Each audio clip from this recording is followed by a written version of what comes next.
جیسے اسلام کی طرح ہندو اسکرپچرس میں بھی موجود ہے کہ جب آپ کو حیض ہے تو آپ پاک جگہ پہ نہیں جا سکتے ہو، مندر مسجد یا کوئی دھرم گرنتھ نہیں پڑھتی۔ اس میں پرینیتی چوپڑا کیا کہہ رہی ہے کہ میں سب چیزوں کو نہیں مانتی، تو سنتے ہیں کیا کہہ رہی ہے۔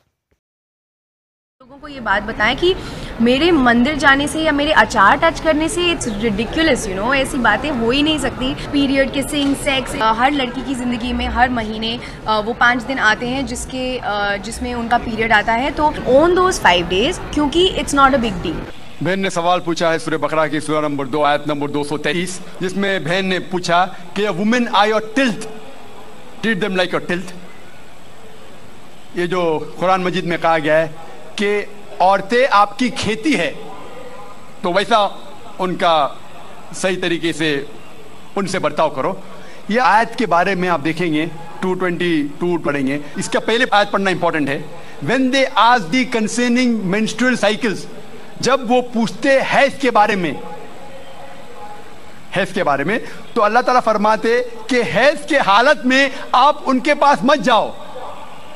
During menstrual cycle do not approach them۔ کیوں؟ کیونکہ حیض کے حالت میں جب خون بہتا ہے، آج کی میڈیکل سائنس کہتی ہے کہ چانسز ہے جب آپ ان کے پاس جائیں گے اس حالت میں تو عورتوں کو تکلیف ہوگی، اس کے علاوہ بیماری پھیلنے کے ہائی چانسز ہے خون کے ذریعے، اسی لیے ان کے پاس مت جائیے، ورنہ عورتیں آپ کی کھیتی ہے، آپ جب چاہے جا سکتے ہیں، مطلب وہ آپ کی ہے، آپ کے لیے۔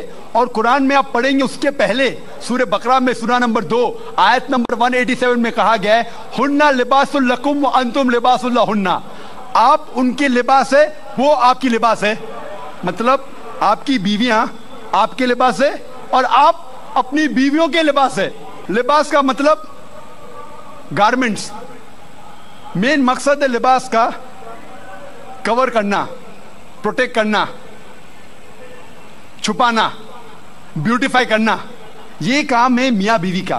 تو یہ آیت میں جو کہا گیا ہے menstrual cycle don't approach them and they are your tilth, treat them as you can، اور اس کے اور کئی معنی ہیں جو medically we can prove۔ Land جب ہل چلاتے ہیں تو ہل چلانے کے لیے آپ کو پتا ہے کہ بیل کے پیچھے ایک سخت چیز ہوتی ہے لکڑی، اس طریقے سے آپ there are various different meaning that be careful۔ جو زمین رہتی ہے it is very soft، the soil is soft، سنبھال کے آپ ٹریٹ کیجئے، سنبھال کے ان کے پاس اپروچ کیجئے۔ تو کئی معنی ہیں، کئی تفسیر ہے تاکہ آپ عورتوں کو خیال رکھیں۔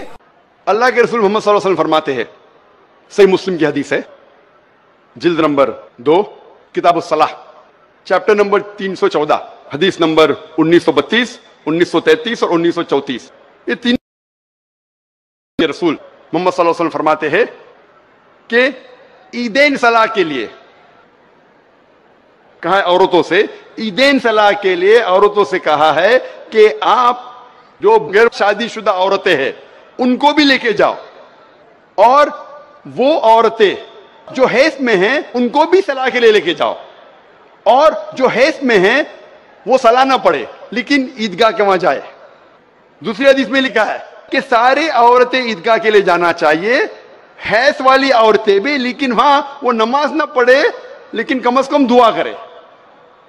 تو اللہ تعالیٰ کی حکمت کیا ہے کہ نماز نہیں پڑھنے والی عورتوں کو بھی بولتے عیدگاہ جاؤ، بھلے نماز مت پڑھو کم از کم دعا تو کرو۔ کیا حکمت ہے؟ کیا حکمت ہو سکتی ہے؟ حکمت یہ ہے کہ عام طور پہ ہر روز مسلمان کا فرض ہے کہ وہ 5 بار نماز پڑھے، اور سب سے بہتر ہے کہ جماعت میں پڑھے، سب سے بہتر ہے کہ مسجد میں پڑھے۔ تو 5 بار مسلمان اکٹھا ہوتے ہیں مسجد میں نماز پڑھنے کے لیے۔ اس سے بڑی جماعت ہے ہر ہفتے جمعہ کی نماز، تو جمعہ کی نماز میں آپ کو پتا ہے کہ تعداد اور بڑھتی ہے۔ اس سے بڑی ہے سال میں 2 بار عیدین، عید الفطر اور عید الاضحیٰ، بقرعید۔ یہاں اور بڑی جماعت تو کیا ہوتا ہے آپ دیکھتے ہیں، یہاں تو ماشاءاللہ بڑا مجمع ہے، لیکن چھوٹے چھوٹے گاؤں اپنے ہیں نا ہندوستان میں، یہ تو ماشاءاللہ لوگ کہتے ہیں کشمیر کے بعد نمبر 2 پہ آتا ہے مسلمان کی پرسنٹیج میں، لیکن یہ کئی گاؤں ہیں ایسے ہندوستان میں، چھوٹے چھوٹے گاؤں، وہاں لوگ کو پتہ نہیں، جب دیتے عید میں 30,000 مسلمان، 40,000 مسلمان کی ہمت افزائی ہوتی ہے۔ لوگ کو پتہ نہیں، جب مسجد میں 5 بار نماز کے لیے ملتے تو پتہ چلتا ہے یہ مسلمانی بلڈنگ میں رہ رہا ہے، علاقے میں رہ رہا ہے, جمعہ میں ملتے اور مسلمان سے ملاقات ہوتی ہے, عید کے ٹائم پہ سب سے زیادہ, عید کے ٹائم پہ سب سے زیادہ, سال میں 2 بار. تو اگر چھوٹے سے گاؤں میں جب پتا لگتا ہے کہ 30,000, 40,000, 50,000 مسلمان, تو ہمت افزائی ہوتی ہے, حوصلہ بڑھتا ہے. اور ساتھ ساتھ اگر کوئی دشمن ہے, وہ دشمن بھی سوچے گا 10 بار, ہاں 40,000 مسلمان, 50,000 مسلمان, گڑبڑ کرنے کے پہلے سوچوں گا میں. تو دس از ماس سائیکالوجی. مثال کے طور پہ اگر کوئی شہر میں بس میں یا ٹرین میں ایک مسلم خاتون جا رہی ہے حجاب پہن کے, اور اگر ایک آدمی کو اس کو چھیڑنے کا ہے, لیکن اسی بس میں اگر 50 لوگ بیٹھے, وہ 5 لوگ کو دیکھیں گا داڑھی رکھے ہوئے, ٹوپی پہنتے ہوئے, وہ لفنگا 10 بار سوچے گا کہ اگر میں یہ مسلم خاتون کو چھیڑا, یہ 5 لوگ مجھ پہ ٹوٹ پڑیں گے. بھلے وہ ضعیف ہے, برابر کھڑے بھی نہیں ہو سکتے, لیکن داڑھی ٹوپی ہے نا, میں چھیڑوں گا تو 5 لوگ مجھے چھوڑیں گے نہیں.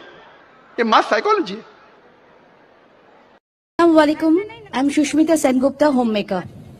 اسلام میں عورت لوگ تو نماز ادا کر سکتی ہے, مسجد میں کیوں نہیں کر سکتی ہے؟ اگر کرتی ہے تو کولکاتہ میں کیوں نہیں ہے؟ اور عبادت میں کچھ فرق ہے کیا مرد کا اور عورت کا؟ وہ عیدگاہ میں کیوں نہیں جا سکتے؟ بہن کا سوال ہے کہ اسلام میں عورتیں مسجد میں جا کے نماز کیوں نہیں پڑھتی, اور نماز پڑھنے کا طریقہ الگ کیوں ہے, اور عیدگاہ میں کیوں نہیں جاتی؟ قرآن مجید میں بہن کدھر بھی نہیں لکھا ہے کہ عورت مسجد میں نہیں جا سکتی. وہ ہمارے انڈیا پاکستان میں ہے, اس لیے اسلام کو دیکھنے کے لیے انڈیا کو مت دیکھو, پاکستان کو مت دیکھو, کولکاتہ کو مت دیکھو, قرآن کو دیکھو. کئی حدیث ہے صحیح بخاری میں جلد نمبر 1 آخری حدیث, do not prevent the female servant from going to the mosque, مطلب مومنہ کو مسجد میں جانے سے مت روکو, اللہ کے رسول فرماتے. آپ پڑھیں گے صحیح بخاری جلد نمبر 1 حدیث نمبر 824, اس میں اللہ کے رسول فرماتے کہ do not prevent your women to go to the mosque even at night. اگر رات کو بھی اگر وہ چاہتے کہ مسجد میں جانا چاہتے تو مت روکو. تو مسجد میں عورتیں جا سکتے ہیں. وہ ابھی انڈیا پاکستان میں روکتے, کیوں روکتے وہ ان سے پوچھئے. قرآن و حدیث میں تو لکھا ہے جا سکتے ہیں. کلکتہ میں بھی ایک آدھ مسجد ہے کیا نہیں بھائی؟ ہے 2 مسجدیں بھائی صاحب بولتے, 2 مسجدیں, ایڈریس لے لینا آپ بعد میں. 2 مسجدیں ہیں جہاں خواتین جا سکتے. انشاءاللہ کل 4 ہوئیں گی, پرسوں 10 ہوئیں گی, انشاءاللہ سب مسجد میں اختیار ہوئیں گا. Equal but separate facility. اور اللہ کے رسول فرماتے اس طریقے سے پڑھیے.